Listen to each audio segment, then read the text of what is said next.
Ucumvise ko uhita wumva ivyiyumviro vyo guseka bije, nuko atano ubikubwirije ukahita umenya neza yuko amashusho uri kuraba ari ay'ugwenya canke comedy nkuko babivuga. Uyu mugabo yamenyekanye ku mbuga ngurukana bumenyi mu video zisekeje, ariko cyane cyane kuri Instagram hamwe na TikTok. Ewiase sika wali sika ni nyanjwa wali nya benku to benku. Viewers, apologize, I'm continue.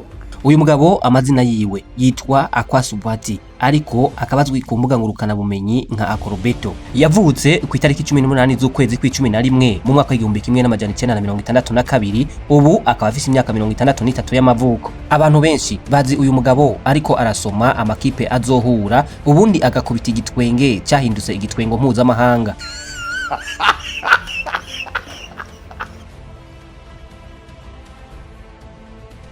Ku vy'ukuri uyu mugabo kudaseka igihe uri kuraraba video yiwe ariko arasoma amakipe bisa ibintu bigoranye cyane. Abantu bakunda gukurikirana ibiganiro byiwe bamuziho gusoma nabi amazina y'ama ekipe hamwe n'abakinyi. Nawe ni wiyumvire ukuntu asoma Fernandinho, Fernando, Lizzy, Rosa.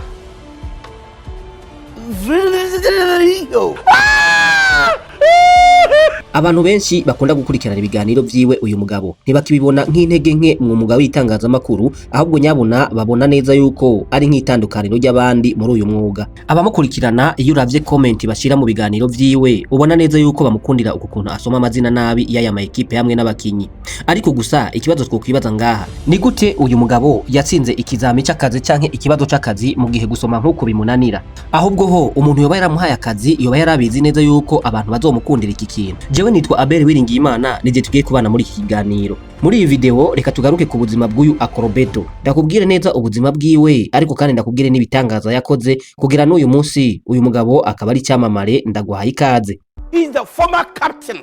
Oh, really? Bila mazovo. How can?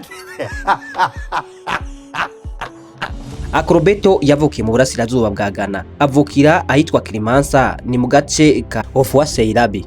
Akrobeto yavutse mu muryango w'abana 11, avuka ari umuhererezi. Gusa uyu munsi turiko turamuvuga ko niwe asigaye wenyene kubera ko abo bandi 10 bose bavukana baramaze kwitaba Imana. Akrobeto akija ku ishure yatanguriye amashuri yiwe mato mato aho bita Akiemaelebi LA. Agiheza amashuri yiwe mato mato yaciye agenda mu mashuri yisumbuye aho yarangije mu 1979 afise imyaka 17 y'amavuko. Gusa akimara amashuri yisumbuye ntiyigeze agira amahirwe yo gutora ikibazo ca leta kimuha amahirwe yo kuja muri kaminuza. Ariko nubwo atigeze agira amahirwe yo gutora ikibazo kimuha uburenganzira bwo kuja muri kaminuza, urukundo yarafitiye filime za comedy canke ivideo zisekeje rwatumye aba ikimenya bose muri Ghana. Ibi vyatumye abanyagana mu misi mike bose bamukunda.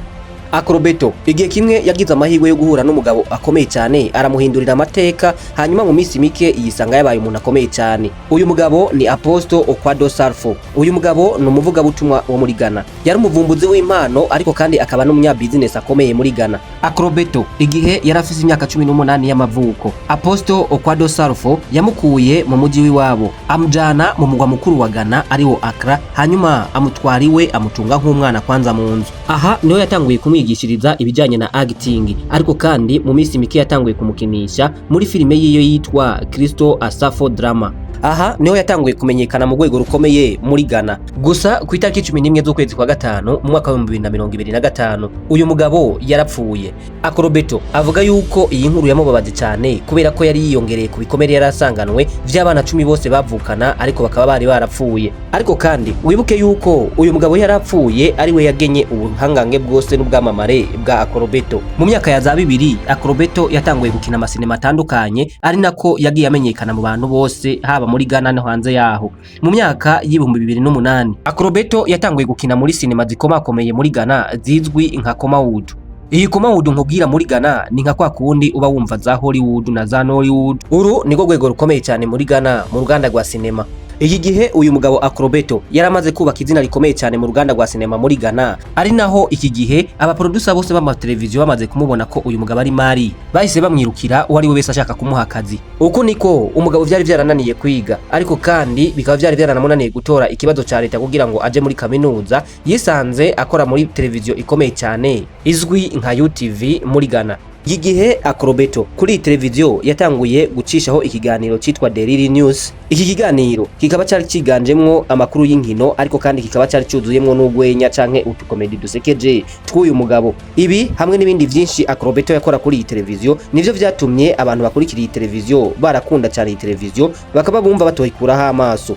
Ubwa mbere Akrobeto yamenyekanye ku rwego mpuzamakungu mu kwezi kwa 11 mu mwaka wa 2020. Aha hari mu gihe clip yiwe ya YouTube yakwirakwira ku mbuga ngurukana bumenyi zose igihe yariko aravuga amakuru y'imikino ya shampiyona y'Iburayi. Iki gihe akavideo kasasagaye kari akavideo kamugaragaje ariko arasoma izina rya Cesare Azpilicueta nabi. Ico gihe uyu Azpilicueta yari umutoza w'ikipe ya Chelsea. Uyu mugabo mu kurisoma ati Gaza Azpilicueta Tanko captain. Iki gihe Cesare Azpilicueta aka video karamushikiriye ni naho yaciye atangura kwigisha abamukurikira ku rubuga rwa Twitter ukuntu basoma izina ryiwe bitandukanye nuko Akrobeto yarisomye.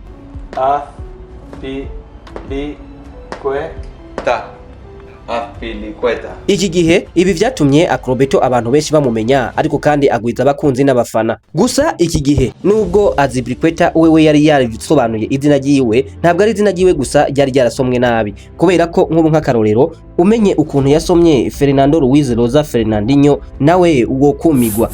Fernando Luiz Rosa Fernandinho is the captain. Kuva iki gihe uyu mugabo yarabaye umusitari mpuzamakungu kubera ko TV show zose zabonye ko uyu mugabo ari mari hanyuma zitangura kuza zirakoresha utuvideo twiwe ariko arasoma aya mazina mu tuvideo tw'ugwenya canke za komedi nakubwiye.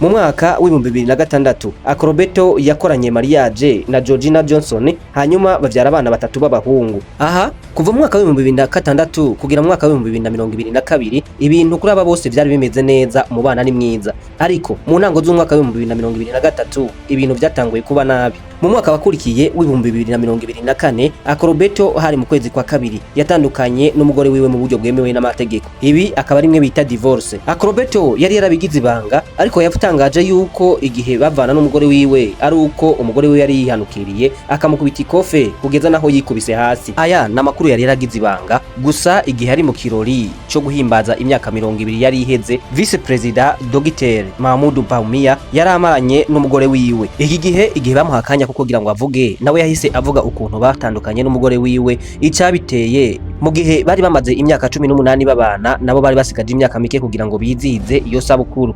Mwijambo yiwe asobanura yavuze yuko urugo rudahoramwe ibintu by'umwuka mwiza gusa ariko ngo ikiza kurushaho mu rugo ngo no kwihanganiranira hamwe no kubabaniranira. Mwijambo yiwe yumvikanya avuga ngo Vice President n'umugore wiwe Bawumia bamaze imyaka 20 babana bariko barizihiza isabukuru, mbega vyiza, ati babikoze neza nubwo badashaje urabona ko bamaranye igihe kinini. Ati gusa sinibaza neza yuko Vice President toba yarababaje umugore wiwe, atabwo se uba wibaza yuko Samira we atigeze ababaza umugabo wiwe, atoya ahubwo gushaka no kumenyana. Muri iki gihe asobanura uko urugo rwiwe rutagenze neza, gusa mu bindi biganiro yumvikanye avuga ukuntu ivy'ishure ku mwana wiwe w'umuhererezi bitagenze neza. Igituma nkubwiye uwo muhererezi no kubera ko abahungu biwe babiri nakubwiye ko afise abana batatu b'abahungu. Abo bahungu babiri rero barize kaminuza baziga imbere mu gihugu muri Ghana hamwe no hanze yaho, ariko umuhererezi wiwe ukwiga vyo vyaranse neza nubwo yamaze amashure yisumbuye ariko kaminuza vyo vyaranse. Akrobeto abandanya avuga ko umuhererezi wiwe vyanse kwaja muri kaminuza naho atakintu na kimwe atamukoreye. Buri gihe cyose ngo yagerageza gukora ikibazo ca leta kugira ngo aje muri kaminuza yaragitsindwa. Akrobeto yabandanije avuga ko igihe umuhererezi wiwe yakora ibibazo bitatu bimuha uburenganzira bwo kuja muri kaminuza ariko akabitsindwa, yafashe ingingo yo kumukura mu ishure yifashishije inama yari yarahawe na wa mu aposto nyakwigendera Okwado Safu.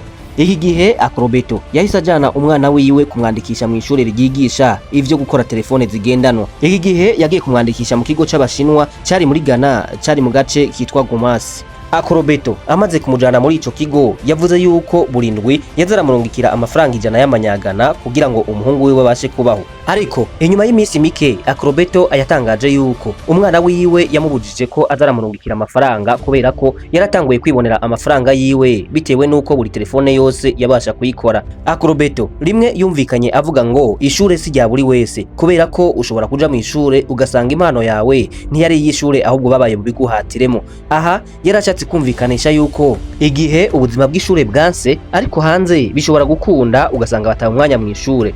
Ndagushimiye wewe twabanye muri iki kiganiro kuva gitanguye kugira gisoje, aho twariko turarabira hamwe ubuzima bw'umugabo w'igitangaza yasekeje benshi, umukomedie ariko kandi abantu benshi bakaba batari bazi n'igihugu akomokamwo. Gusa niba bakunze iyi video yihe like, ukore commentaire na share, hanyuma ukore na subscribe. Imana iguha umugisha.